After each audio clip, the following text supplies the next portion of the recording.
ढोंग की जिंदगी से बेहतर है ढंग की जिंदगी।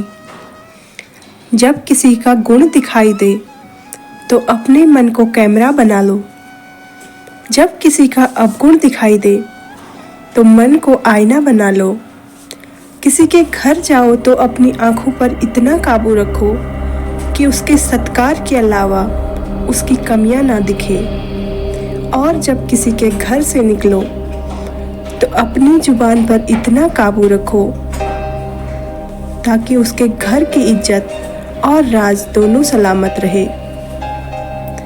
दिल में बुराई रखने से बेहतर है नाराज़गी जाहिर कर दो। मैं जानता हूँ, मैं सब जानता हूँ, यही सोच इंसान को कुएं का मेंढक बना देती है। खुद का अगर मान चाहो तो औरों का भी मान रखो। कहने को अगर जीभ मिली है तो सुनने को भी कान रखो। इन बातों को हमेशा गांठ बांध लेना। जो पिता के पैरों को छूता है वो कभी गरीब नहीं होता, और जो माँ के पैरों को छूता है वो कभी बदनसीब नहीं होता। जो भाई के पैरों को छूता है वो कभी गमहीन नहीं होता। जो बहन के पैरों को छूता है वो कभी चरित्रहीन नहीं होता। और जो गुरु के पैरों को छूता है उसके जैसा कोई खुशनसीब नहीं होता।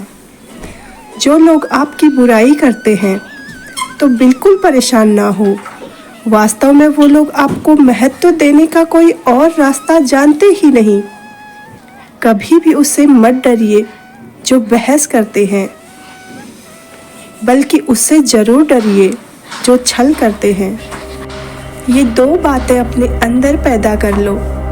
एक तो चुप रहना, दूसरा माफ़ कर देना।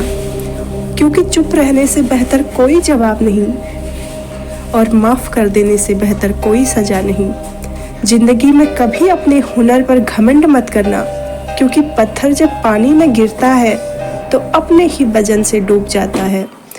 ज़िंदगी में 3 लोगों को कभी मत भूलना, मुसीबत में साथ देने वालों को, मुसीबत में साथ छोड़ने वालों को, और मुसीबत में डालने वालों को। जहाँ दूसरों को समझना कठिन लगे वहाँ खुद को समझा लेना बेहतर है।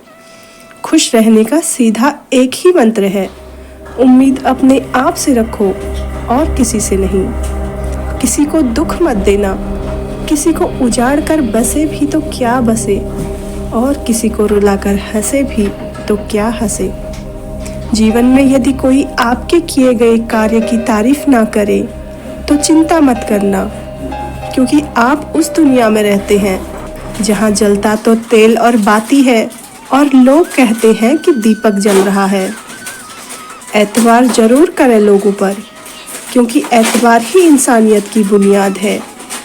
पर किसी को ये मौका ना दें कि वो आपको अंधा समझने लगे। अपने दुश्मन को 1000 मौके दो कि वो आपका दोस्त बन जाए, पर अपने दोस्त को एक भी मौका मत दो कि वो आपका दुश्मन बन जाए।